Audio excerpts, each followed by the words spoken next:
안녕하세요. 언론이 50년 만기 주택담보대출을 괜찮은 것처럼 분위기를 몰아가고 있습니다. 50년 주택담보대출, 저 상품은 어떤 상품입니까? 금융권들이 보통의 사람들을 금융노예로 오래오래 동안 부려먹기 위한 수작질입니다. 절대로 50년 주택담보대출을 받는 것은 비추천입니다. 그런데 시간이 좀 지나면 사람들이 또 자연스럽게 젖어들겠죠. 50년짜리 대출을 그냥 이렇게 무덤덤하게 또 받아들일 겁니다. 금융권들이 어떤 이들입니까? 아주 사악한 이들이고 교묘한 세치의 혀로 또 사람들에게 괜찮아 50년 동안 다 갚는 사람 없어, 중간에 다 시세 차익 보고 팔고 나오면 되잖아 라고 이제 꼬드길 거예요. 우리가 최근에 이제 정권사들이 정권 계좌를 개설하면 2만원 주고요, 뭐 또 주식 사면 3만원 더 주고 돈을 주는 행사들을 되게 많이 합니다. 근데 그게 공짜일까요? 공짜 아닙니다. 사고 팔고 하면서 수수료가 엄청나게 녹아나는 거죠. 부동산 시장은요, 마찬가지입니다. 5개 분양했는데 입주할 시점 되면 시세 감정가가 한 8억, 9억 이렇게 되어 있습니다. 전세가 한 5억 이상 되게끔 설정을 해놨죠. 그러면 집주인 입장에서 어떻게 생각하겠습니까? 이거 돈 번 거네? 나 5억 주고 분양받았는데 8억이 됐어. 3억 벌었네? 라고 생각합니다. 근데 냉정하게 얘기하면 그걸 팔고 나왔으면 뭐 2억, 세금 감안 안 하고 한 3억을 벌었을 수 있죠. 근데 실제로는 팔지 않고 있으면 그냥 기분만 좋은 거예요. 근데 자기가 만약에 그 집에 입주해서 들어간다. 그럼 자기 돈 일부, 기존에 살던 집에 대한 뭐 보증금이든 아니면 뭐 집값이든 이렇게 처분하고 들어갈 거잖아요. 그러면 빚이 없냐? 빚이 있죠. 분양 5억짜리인데 5억 가지고 들어간 사람 거의 없고, 그냥 뭐 한 2억이든 자기 돈인 거고 3억은 대출인 거예요. 근데 시세가 8억이래요. 기분 좋은 거죠. 근데 3억 대출이 있는 거예요. 3억 대출을 갚는데 꽤 오래 걸리죠. 그렇게 산다라는 거죠. 그렇게 계산법으로는 나 이거 자산 가치가 7억, 8억이니까 내가 3억 있지만 실제로 플러스 자산은 5억이잖아. 나 돈 번 거네. 이렇게 생각하면서 이제 빚 갚는 거죠. 그러면서 빚 갚으면서 이제 허덕이는 거죠. 자기 이제 소득에 뭐 몇백만 원을 이제 빚 갚는 데 계속 쓰는 거예요. 저하고 되게 친한 친구가 있어요. 뭐 집도 있고 마이너스 통장도 있고 주택담보대출도 있고 해요. 저기 지방에 살고 있기 때문에 상대적으로 대출 금액이 적어요. 2억 원이죠. 2억 원의 대출을 가지고 있는데 월에 그러면 원리금을 해서 얼마를 갚겠습니까? 뭐 이래저래 하면 빚이 월 있잖아요. 뭐 한 170만, 150에서 한 170만 원 정도를 원리금 갚는데, 물론 이자도 내지만 원금도 갚아 나가기 때문에 뭐 빚은 계속 줄어들겠죠. 근데 이제 사는 게 빡빡한 거죠. 빡빡한 거예요. 실제 그럼 가처분 소득이 얼마나 되겠습니까? 300 몇십만 원 되는 거예요. 170, 180 이렇게 빼고 나니까 뭐 한 350만 원 남으려나? 그래도 월급이 결코 적지 않기 때문에 그냥 그렇게 지내는 거예요. 뭐 정확하게 모르겠지만 대략 뭐 실수령액으로 한 500에서 한 550 정도 받으니까, 그래 뭐 원리금으로 150에서 한 108 정도 내도 남아있는 돈으로 힘들지만 산다라고 얘기하는 거죠. 또 다른 친구는 맞벌이에요. 맞벌이.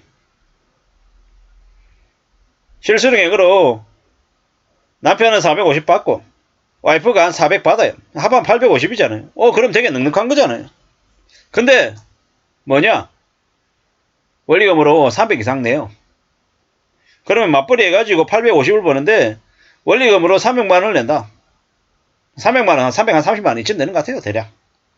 그럼 어떻게 되냐? 또 결국 가처분 소득이 되게 적어요.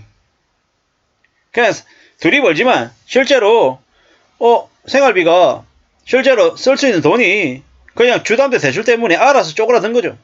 근데 그게 1년, 2년이면 1년, 2년이거나 혹은 5년이면 버틸 수 있을지 모르겠지만 저게 50년이다. 그냥 깝깝한 거죠.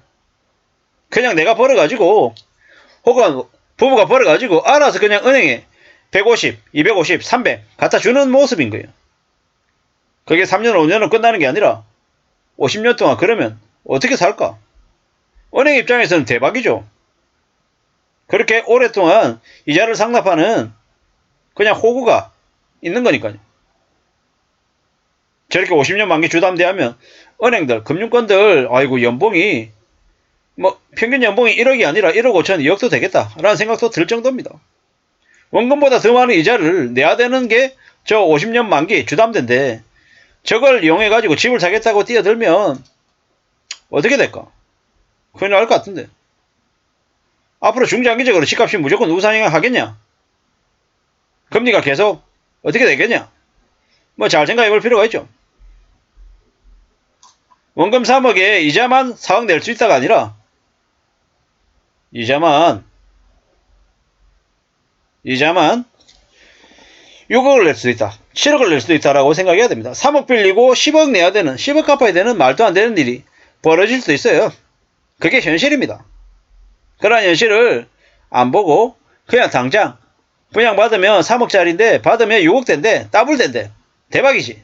너 사. 이런 얘기에 놀아나면 큰일 난다라는 겁니다. 사는 게 그렇게 쉬우냐? 그렇게 만만하냐? 아니라는 겁니다. 분양받아가지고 다 부자 될 것 같았으면 뭐 그냥 분양 한 서너 채 받고 뭐 떵떵거리고 잘 먹고 잘 살아야죠. 근데 현실은 어떻습니까? 5채를 가지고 있다, 10채를 가지고 있다라고 얘기하는데 속속들이 까보면 말 못할 사정이 엄청나다라는 겁니다. 답답하다라는 겁니다. 왜겠습니까? 세상이 내가 생각하는 대로 내가 바라는 대로 착착착 흘러가지 않기 때문이다 라는 겁니다. 중간에 엄청난 변수가 많습니다. 그런 것들 하나씩 둘씩 다 해결해 나가고 헤쳐나가려면 괜찮냐고요. 안 괜찮죠. 빡빡합니다. 많이 어렵습니다. 현실은 녹록지 않습니다. 뭐 남들도 다 부자 됐고 나도 저렇게 분양받아가지고 쉽게 부자 될 거다 라고 얘기하는 사람들, 생각하는 사람들 어떻게 됩니까? 이제 크고 다시는 거죠. 만만하지 않다라는 말씀을 좀 드리고 싶었습니다. 세상 사는 게 내 뜻대로 내 생각대로 흘러가면 좋겠지만 그러지 않은 경우가 더 많다. 착각하지 마라. 절대로 사는 거 쉽지 않다. 라는 얘기를 계속 하고 싶습니다. 왜겠습니까? 보수적으로 살아야 된다. 함부로 뭔가를 믿지 말아야 된다. 라는 얘기를 계속 하려는 겁니다. 그래야 되겠습니다. 어떤 식으로든 좀 삶을 두려워하고 염려하고 하나씩 둘씩 뭔가를 헤쳐나가려고 하는 그런 의지를 가지고 사는 이가 더 안전하게 더 잘 지낼 수 있습니다. 절대로 있잖아요. 저 주택담보대출 50년짜리 저 50년짜리 받아가지고 나중에 어떡하려고요? 누가 책임집니까? 책임 못 집니다. 뭐 잘못해가지고 50년짜리 받아가지고 나중에 다 낡아 빠진 아파트 하나 물려주면서 빚까지 물려주면 자식이 좋아하겠습니까? 자식이 싫어하는 거죠. 짜증내겠죠. 아 우리 부모가 저 말도 안 되는 50년짜리 들어가지고 나한테 20년 대출 갚으라고 떠넘기고 지금 저러고 있어. 이러면 어떻게 되겠습니까? 그냥 부모가 원망스러운 존재가 되는 거죠. 함부로 50년짜리 주담대를 생각 안 하는 게 좋을 것 같은데 앞으로 현실은 금융권들이 더욱더 50년짜리를 당연하게 요구하면서 들이밀 것 같습니다. 참 암담한 얘기다 라는 말씀을 좀 드리고 싶었습니다. 감사합니다.